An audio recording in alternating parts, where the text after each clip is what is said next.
If you're a hardworking individual, and there are literally tens of millions of them in the state of Florida, and you don't have access to health care, you're not living at the same quality of life that your neighbors are. Without that health care, should something horrendous come up within yourself in the terms of an ailment or an injury, you're going to have to come out of pocket. It will devastate you. Now, say that you don't pay that bill. Say that you're someone that does have health insurance right now.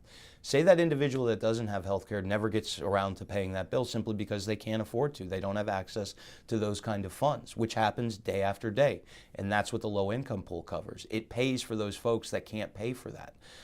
When you do that, when you don't have that in place and don't have these systems in place, all that means is you're going to be paying more as the person that has insurance. Your copays are going to go up. Your overall bills are going to go up. And what is covered and what is not covered is going to shrink because of the costs that it will incur on your insurance company. Insurance company has every right to survive. There are times when they need to bring their rates up higher just due to simple inflation. But this is what you're headed towards. You're headed towards a situation where it's going to cost more for you, even with your insurance, because of these other folks that don't have it. And if you're one of those folks that don't have it, you're living a day-to-day life where you're just praying you don't get sick. You're praying you don't get hurt.